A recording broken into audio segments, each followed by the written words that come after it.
This is the 60th of today. Yet, the 60th of today did not materialize out of nothing. It was built from scratch, from 25 years of hard work, from firm foundations. On this 25th anniversary, we return once more to the roots of our company. Discussions to start a BB company in RI commenced in mid-1980s. The school leadership were open to the idea and were looking for the right time to start a new uniform group in the school. The seed for the establishment of the BB company in RI was sown in 1987 when Mr. Lim K. Tam from BBHQ and Reverend Dr. Clarence Lim from Kampong Kapor Methodist Church approached the school on this matter. I was the HOD in charge of PE and CCA then. However, the school was planning to reduce the number of ECA, or what we know as CCA today, that following year, as there was a change in MOE ECA policy. So when Mr. Nicholas Tang was posted to the Raffles institution in 1990 as the deputy headmaster, there was no BB company in the school. But having seen the work and activities of the Boys Brigade when he was principal at Victoria School, Mr. Tang had seen and felt that the addition of a BB unit would be good for the RI. So Mr. Tang contacted Mr. Ha Kwan Hui, then captain of 2nd Company at Victoria School. A meeting was arranged by Mr. Ha for Nicholas Tang to meet up with me, I was then the brigade president, to discuss the possibility of the formation of the BB in RI. However, a few years later, when Mr. Nicholas Tang joined the school as the vice principal, he proposed the idea of a BB unit in the school. We could do it because by then the new CCA policy had more or less stabilized and the needs for every CCA were already met. We were in a position to add a new uniform group because that was also in line with our trust to develop leaders among Rafflesians.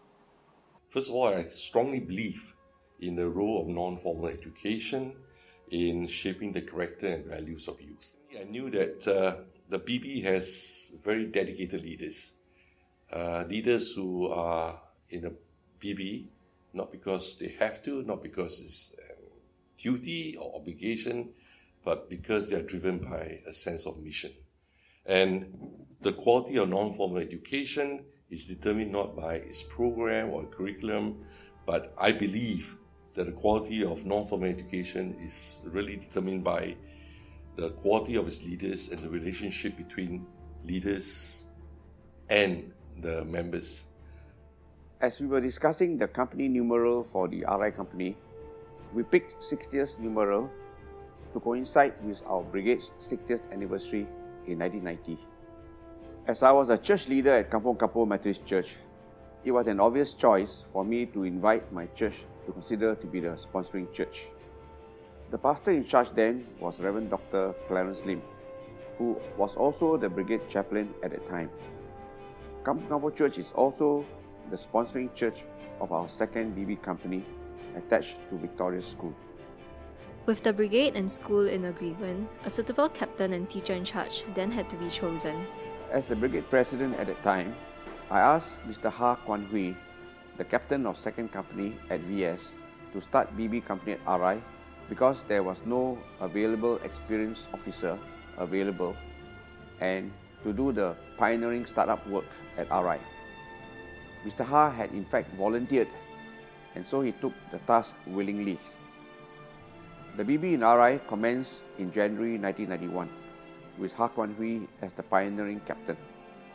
He was ably assisted by 2 NCOs from 2nd Company. Fortunately, by mid-year, Mr. Jimmy Koh was available, and so in July 1991, he took over captaincy from Mr. Ha as the captain of the 60th Company. Mr. Koh accepted the assignment to help at RI and became captain from July 1991. Mr. Jimmy Koh was assisted by 2 officers, Mr. Tai Yu Mei and Mr. Christopher Long, seconded by BBHQ, in addition to the 2 NCOs from 2nd Company. More than 20 recruits signed up to join the Boys Brigade in February. From February to August, more boys joined.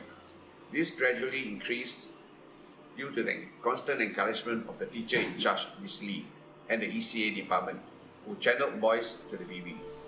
By August, the company had a membership strength of 44 boys. I was utterly excited and delighted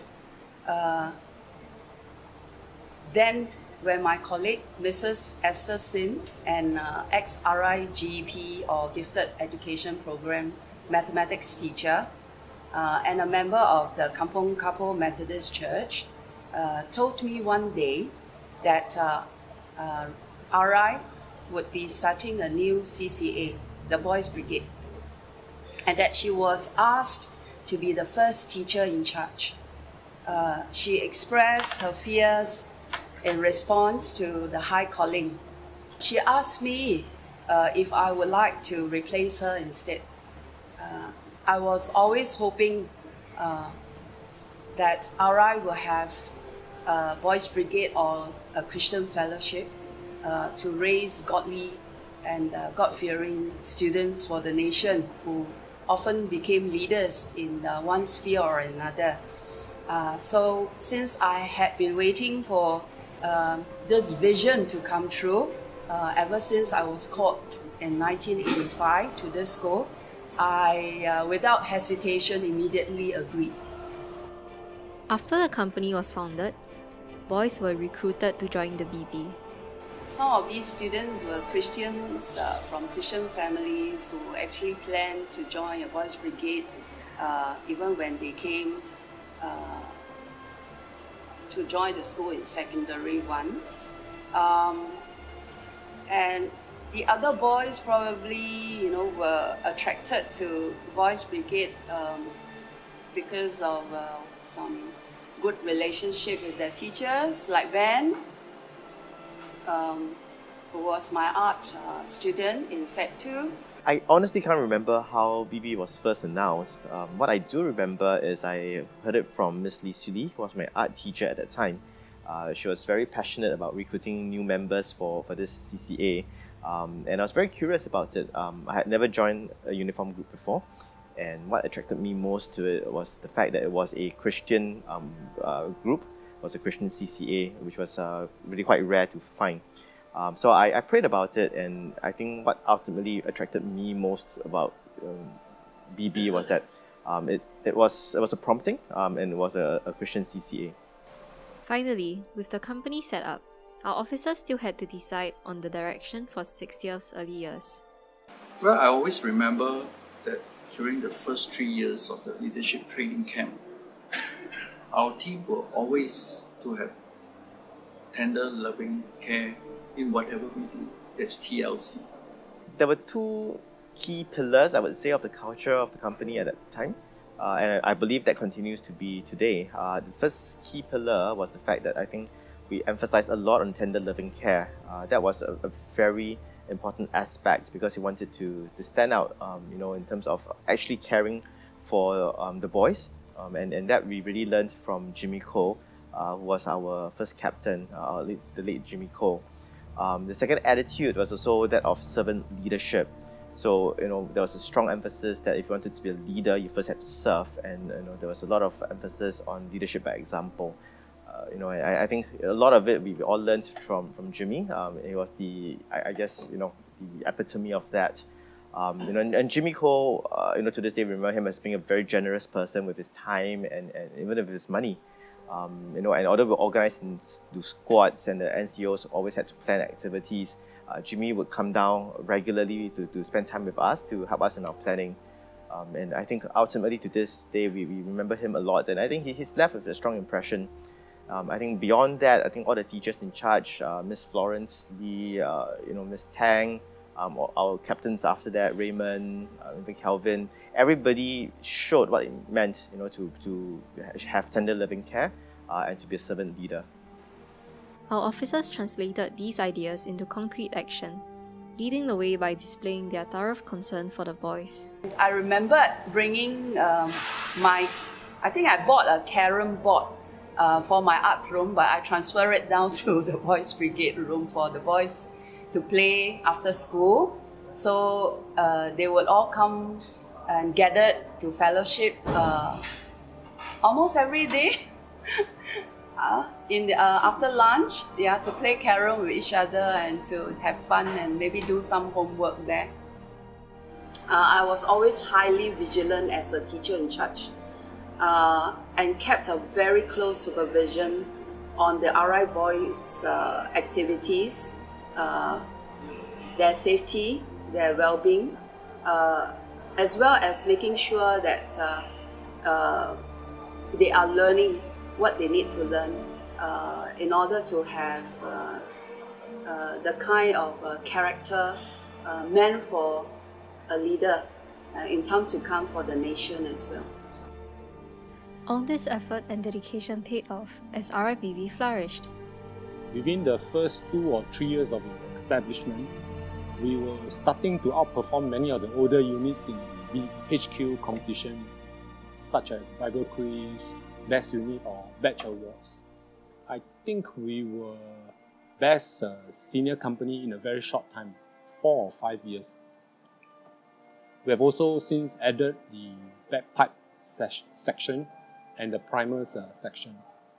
And I'm even more pleased to see that an increasing number of Year 5-6 girls being involved in the activities. 60th has done very well from the start. It has proven itself as a strong and attractive CCA. The curriculum fit into our plan of developing leaders to serve the common good. We could also see that many of the BB boys taking on leadership positions within the school, such as prefects. The support from BBHQ and the Victoria School BB unit also facilitated the growth. The achievement by the unit also shows that the boys were benefiting from the BB program itself. Through all of this, God's faithful hand was on 60th and will continue to guide us in the years to come. When I had to leave Raffles Institution in December 1991, end of December 1991, I asked the Lord in tears, literally in tears, God, what would happen to RI Boys Brigade? And I really heard in my spirit the voice of the Lord who said to me in a still, small voice, and these were the words I heard: leave RIBB to me.